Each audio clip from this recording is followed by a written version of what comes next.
Welcome back to another edition of the Pagcast. I'm your host, Michael Pagani, joined alongside Windsor Spitfires Goalie Xavier Medina. Xavier, how are you today? I'm doing good. How are you? I'm doing good as I can be during these unfortunate times. Lots of people have turned towards Netflix to kind of use their time during this downtime. What have you been doing during quarantine? I've been fishing, golfing, and playing a lot of video games with friends and family. And have you been watching any sports that have returned? No, I haven't. I've seen highlights of golf on Instagram and everything, but that's just about it. I kind of keep track of like the NBA, see what's going on, and then football and see like what's going on in there too. Are you a big big NBA and NFL fan? Not really, but I like to watch like greatness. I like to watch like Patrick Mahomes. I like to watch LeBron James, Steph Curry, players that are role models to little kids, and just see what I can pick up from them and their work habits and everything. Mahomes' contract is just insane. I know. I saw the breakdown of it, and I wish I could have that $500 million contract. Yeah, I know, man. I'm pretty sure everyone would wish that. I know, unbelievable. It's well deserved. I mean, he's only 24. He's got an MVP, Super Bowl. What else do you want from him? One of the greatest athletes in football, one of the rising stars of this game, a lot of people are going to gravitate towards. I know. I think once Tom Brady retires, I think all eyes are on him. I think Lamar Jackson and Patrick Mahomes will take over the league. It will be a nice it's going to be a nice rivalry when we see Mahomes and Lamar Jackson, like you mentioned, in the playoffs. I know it's going to be unreal, but hopefully everything's normal back in time. Maybe I can fly out there and see a game or something. Let's get into your story a bit here. Who influenced you to start hockey? So growing up in Michigan, around when I was born, the Red Wings were winning Stanley Cups, so hockey was kind of around me at all times. So Dad played a little bit like beer league hockey, and I kind of found in love after that, and that's how I really fell in love with the sport. Was there a player growing up who you wanted to model your game after? Favorite goalie was Chris Osgood growing up. That's why I wear the number 30 just for him. Yeah, and he was quite a good goalie for the Red Wings back in the day. I know. I got to. I used to play for Chris Draper, so I fortunately got to meet Chris Osgood. He's a very nice guy off the ice, and I have nothing but good things to say about him. Well, yeah, I mean, I would hope that he's a great guy because he has the accolade to go with that. I know it's unbelievable how down to earth he is. So very fortunate to meet him. Would you be able to speak upon your road to where you are today, like some of the successes you've had? What are some of the challenges you faced? So growing up, I used to play 2 years ahead of my age, and then everyone started kind of hitting puberty, and then I got like left behind. Like, I'm 2 years younger than everyone, so we went back down to my age. I won two state championships with the Little Caesars. And then I got hurt. I moved the belt tire, hurt my shoulder. I was out for 4 to 6 months. And then I came back next season, and I won during my draft year. I won my state championship. And then I got drafted by Windsor in the third round, fortunately, and signed the contract a year later. And what are some of your fondest memories growing up as a hockey player? My favorite memory is probably the Brick, the tournament, the Brick, and the Pee Wee Quebec tournament. I did that. I was fortunate enough to do that twice. And with the Brick, that's a pretty high-profile tournament, right? Yes, it is. My team lost in the finals to I can't remember the team, but we lost to the finals 4-0. And like you mentioned, you were a Red Wings fan. Have you stayed a Red Wings fan throughout your whole career, or have you kind of switched teams? Kind of switched teams to Toronto. Austin Matthews is my favorite hockey player to watch, and so I like watching him play and Toronto play. So that's probably my favorite. Oh, sorry. No, you're fine. You're fine. Okay, I just wanted to mention that he is like such an elite player, and like he can switch the game on a dime. And it's his shot is actually unreal. His release is unreal. As a goalie, it's just something you don't want to have to face during a game. Because his release, he hides the puck 3/4 of the way through, so you don't even know if he's going to pass it. You don't know if he's going to shoot it. Yeah, it's just right at there. Boom. Yeah, and then you have to be ready for it. Yes. Like you mentioned, you were drafted in the third round. What did that mean for you with all the hard work you've put in? It was actually so during the American side, you're still during nationals during the draft. So So I got a phone call from Windsor saying they're gonna pick me up that morning. So during the day I'm so anxious. I'm watching the draft, and I get a phone call. I don't know if I'm allowed to say what team I got the phone call from, but my agent's like, don't answer the phone call. Like, they're gonna draft you. Like, if you don't answer it, they're not gonna draft you. So I didn't answer it. In the next pick, Windsor was able to pick me. So I got fortunate with that. But it meant a lot because it's tough getting drafted early as a goalie and then as an American too. So it was kind of an honor to be drafted that high. And I know me and my teammates, we celebrated during warm-ups and everything. And then we ended up winning our game 5-4 in a shootout. That's great news so that was your first game, right? Yeah, no. That was my first game after being drafted. It kind of was like a relief. Like, you don't got to worry about it anymore. You can just focus on your game and see how everything plays out. And like you said, that I just want to elaborate here. You did come in this year as a rookie with your goalie partner playing 2 seasons, Kari Puronen. Did you take any tips from his game and add it to yours? Oh yeah, for sure. He helped me a lot during the year. If I had any questions or if I was unconcerned about anything, he would talk to me, help me. Me and him, we built a friendship off the ice too, and I think that's what's best. You're competing for the net, but you also be a friend. You're the one that only understands what he's going through, like if it's a bad goal or if a good goal. So I don't know. He helped me a lot, and it's kind of unfortunate that he signed back in Finland, but that's all right. Well, that should give you the majority of the net then, right? Yeah, it should be. Hopefully, we got to see when the season's going to start and how training camp goes. And Windsor has groomed many NHL players. The immediate name comes to mind is Taylor Hall, but they've also groomed Ryan Ellis and Adam Henrique. What does it mean for you to be a part of that group? I think it's a phenomenal organization. I have nothing but good things to say about the organization. They've treated me well, my family well, and everything. So to be part of this organization, it's a blessing. Would you be able to take me through your first OHL game? Yeah, so my first OHL game was in Hamilton on the road. I remember I had to unpack the bus. I got goosebumps. I was in warm-ups, and it was kind of hard to focus because it's big arena, so you're just looking all around, just like thinking, wow, like this is my first OHL game. And then we ended up winning 2-1, and I gave up the last. I had a shutout for the first 2 periods, and I gave up a goal. It's I just want to say a minute, 20 seconds left. I gave up a goal, so I was about that far from a shutout. But most importantly, I got my first OHL win. Did anyone say shutout in the second intermission leading up to the third period? No, see, during the intermission, no one really said anything. I really don't. I don't think they knew what the score was. It was 2-0. But in my head, I was nervous. I was like, this could be my first game, first win. Get it all out of the way in the first game. But no, it was very unfortunate. It bounced off a teammate and went in, but we still won. So I was still very happy to win my first OHL game. Do you still have that puck with you? I do. It's at my house on my dresser. And was it at that? Oh, sorry. No, you're fine. You're fine. Okay. I'm sorry for cutting you off. No, you're fine.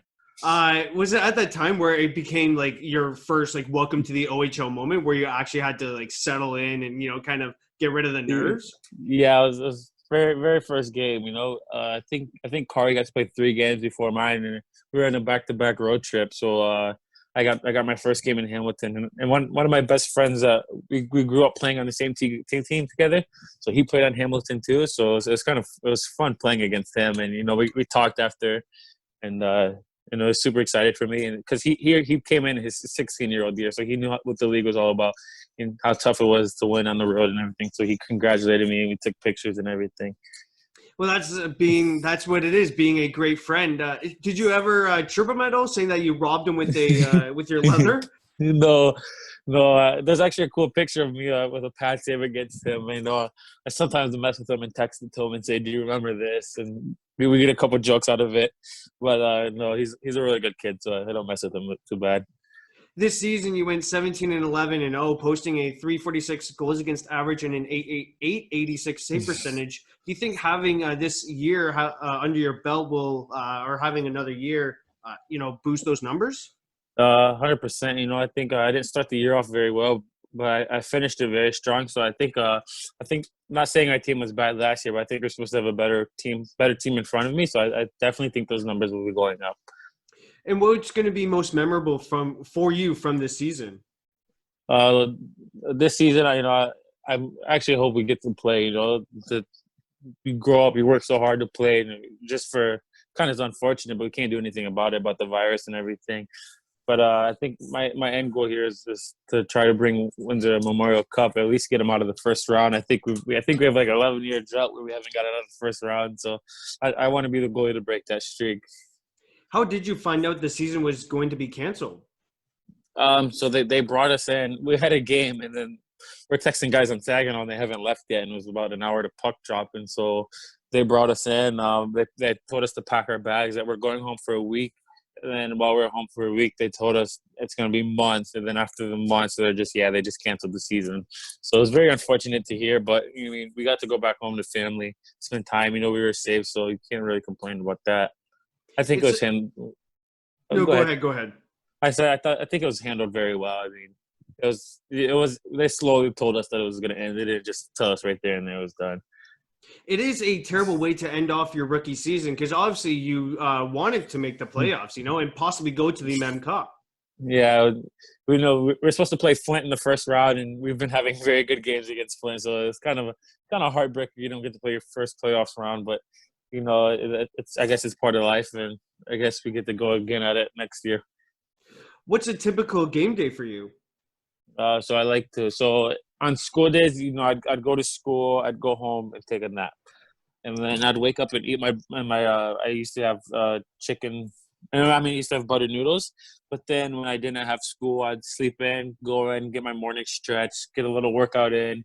I'd go home, play video games for about an hour max, and then take about an hour, a 2-hour nap, and then wake up, take a shower. I always got to take a shower, eat my buttered noodles, and go to the rink. And I got to tape my stick before every game. Does the tape job matter? Or does the tape color matter, I should say? I always go white. I don't know why. I think I have a white stick, so black wouldn't really look good. And then I'm very picky. If I don't have a good tape job, I won't play very well because I feel you play as well as you look, right? You got to look good to have confidence. So if my tape job's looking nice, I'm gonna have confidence out there, and that's what you need to be a goalie. How do you stay busy during the off season? So normally I'd be working out every day and skating 3 or 4 times a week, but getting ice is hard. But we find a place I can skate about 2-3 times a week, and then I'm back in Windsor, so I'm gonna be working out at our facility. So it's working out should be easy. I have my personal trainers there, so it should be good coming back. And I just want to rewind a bit here. You say you play video games for your pregame routine. Do you ever play those with your teammates? No. Sometimes I do, depending on who we play and what the night's looking like. Sometimes I'll play with Igor. Sometimes I'll play with Joe Rapulio. It depends. We'll just play a couple games of COD. Get our minds off of the game. Stay relaxed. Not so tense about it. And then that's really about it. What has been the toughest challenge for you being a rookie this season? Probably for me, it was probably everything just they hit you so fast. You got to go to school, and then you got to go practice, and then you got to go to workout, and then you're just so exhausted after every day. But after the first month, your body kind of gets used to it, so then it's not that hard after that. Were there any challenges balancing school and hockey? No. So our school is very, very good at our hockey schedule. Like, they understand our hockey schedule. So like, if you have a project coming up, they'll be like, oh, you guys, they would bring you aside and like, if we know the road trip's coming up, like you can turn it in either early or we'll let you turn it in like a day or two late, just depending on how big the project was. And like you mentioned earlier, you were going to play Flint in this year's playoffs. Would the playoffs have switched your mindset at all? Yeah, I think you miss a little more school because you're staying in Flint for 2 or 3 days, so you miss a little more school, and so you really get to focus on hockey. And like, teachers know once the playoffs comes that they'll give you your work early or they'll let you turn it in late. So it would have been very, very fun to play in the playoffs. You really just focus on hockey, and if we're fortunate enough to make the Memorial Cup, I think you fly out there and you don't got to go to school or anything. Jean-Luc Foudy played in the top prospects game, is obviously a top prospect for this year's 2020 NHL entry draft. Being a goalie, how hard is his shot to save?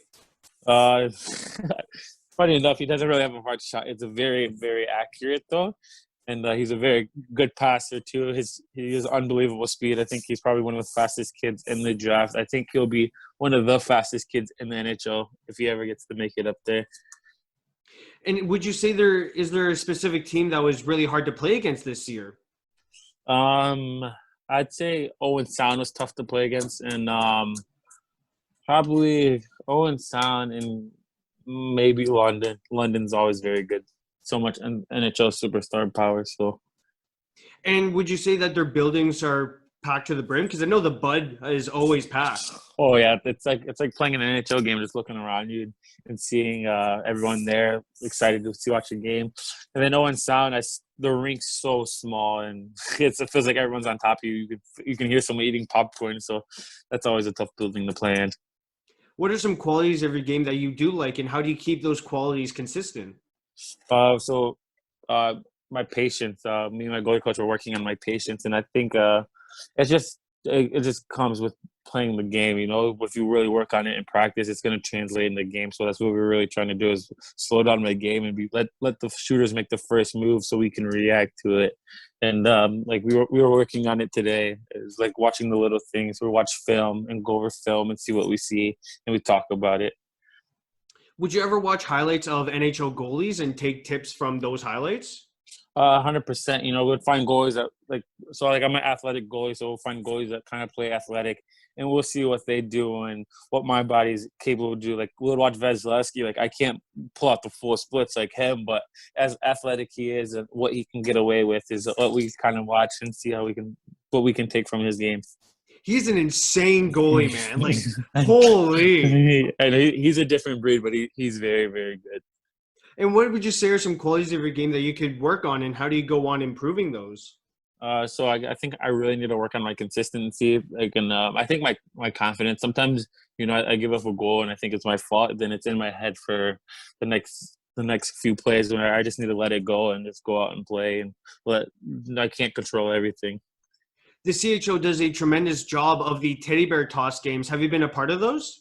Yeah, we played our first teddy bear toss game against London. We were fortunate enough to win. I think we won 5-2, and it was an insane atmosphere. I loved it. I loved every minute of it. Just a fun game to be part of. Yeah, it must have been, because as a rookie, you're never used to having 10,000 teddy bears just rain down. I know. At first, when we scored, we didn't know we scored. So you just saw one teddy bear, then the ref turned it a goal, and then they all just came out, and it was unbelievable. You mentioned that you did win in the shootout, earlier this interview. What's the solution to the shootout? Because as a goalie, I know I've asked many players this when they're going down and what shootout move they would use, but as a goalie, what do you do? We won 2 shootouts. One went only 3 rounds, and then we won a shootout with Sonia that went into 9 rounds. And it's just kind of a compete. It's just really competing, not letting them score. And so I like to watch their speed. And so if you're coming fast, you're gonna either try to go around me, or if you're going slow, you're gonna try to bait me out and put it through me or put it around me. Pick your corner. So if I see you coming in slow, I'm just gonna hold my ground. And then if you're coming in fast, I'm gonna match your speed. And, earlier this interview, you mentioned that you are now a Toronto Maple Leafs fan. How excited are you for the playoffs on August 1st? I know I'm super excited. I can't believe that they're playing, but I mean it's going to be fun to watch. It's going to be I think it's going to be one of a tough Stanley Cup to win, because everyone's healthy and everyone's played together, so everyone has chemistry. So I think it's going to be very tough, but it's going to be important. Like, I know some players are opting out, like they don't want to play, so that's going to play a role too. Who's going to opt out and who's not? Yeah, for sure. And like you mentioned, it's going to be one of the most healthy playoffs in recent history. Yeah, like no one has an excuse like, oh, our best player was there. Like, no, everyone's healthy, everyone's rested. Like, it's going to be a tough playoffs. And it's cool that it will be in Ontario, one of the Eastern Conference hub city. It's just down the 407, and I just think that's really cool for Toronto to be named a hub city. Yeah, that's very good for that's good for them. I think. I mean, don't get me mistaken, but I think they have one of the toughest buildings to play in. I know no fans will be there, but still, I feel like that'll be fun for players to be in. Well, to the fans' point there, like I know there will be no fans, like you mentioned, but the routine of the Leafs players with it being their home rink kind of still stays the same, because they're living in their own homes, whereas Oh, teams I like thought Montreal. Sorry. I thought Toronto has to play in Edmonton so they don't get home advantage. No, they actually scratched that idea. That's what I thought too. But they recently came out saying that Toronto's going to play in Toronto. All the Eastern Conference teams are playing in Toronto. Wow. So their habits really don't break. They're still eating the same food. They're still Hmm. wild. So that's maybe this is their year. They have a little advantage. Well, I mean, as a Habs fan myself, I hope not, because the last time the Leafs won the Cup was in black and white. But Yeah. I see all the best for Toronto because they haven't won one in almost 53 years now. 52. Jeez. Wow. It's older than me and a lot of my Yeah, I friends. know, man. And I think oh no, their sorry. Go ahead. their time is coming. I think they have solid goaltending. They have solid young players. I mean, they got leadership with Tavares. I mean, it's coming. It's gonna come, and I think they're gonna be dominant for probably, I'd say, about 3 years after they win their first cup. And with this new CBA, actually, the NHL players are returning to the Olympics. Like, how excited does that make you? I know seeing McDavid and Crosby and Patrice Bergeron, all of them marching all on the same team, and I'm excited to see Jack Eichel, Austin Matthews, Zach Werenski, all those guys out there in the same. It's going to be fun. That should be very exciting. I think it would be one of the more hyped up Olympics in all time because of all the young stars, like you I really, mentioned. yeah, I think it's going to be unreal. Even like Team Russia is Ovi still going to be as good as he is now? So Yeah, exactly. and then like Sweden always has a good team. Finland always seems to have a good team. So it's going to be fun to watch. And like in the season, you had multiple road trips. Who was your roomie on those road trips? So at first I went to Kyle McDonald, and then I think at some point I was in my own room. I don't know why I was in my own room, and then after that, me and Kari we started rooming together, and then we started bringing my PS4, and we were playing a COD and watching Netflix. That must have been very fun with you and the goalie partner. Yeah, it's so fun, and we always talk about like our gear and like what we want to do next with our gear and what we're gonna customize, and it was always fun. Did you get the chance to pick your rooms, or was it always the coach that picked? Coaches always pick. So I know the players would change like frequently, like on who your line mate was, like on your line you'll change, but the goalies always seem to stay the same. Well, yeah, I guess to your point there, like to further it, the goalies need to build up that chemistry, especially you with being a rookie. So Kari made me comfortable. He made me seem welcome, and that like, we're a partner. Like we both want the same thing. There's no reason not to be friends and hate each other. Last question here on the Pagcast. Thank you again, Xavier, for joining me. Would you have any advice to share with aspiring hockey players that may look up to you? I'd say just you're out there for a reason. Just try your best, work hard in practice, and stay confident. That's the biggest thing. If you're confident, you might play better than what you think in your head. I'd like to thank Windsor Spitfires goaltender Xavier Medina for joining me on today's podcast. Thank you again, buddy. Thank you.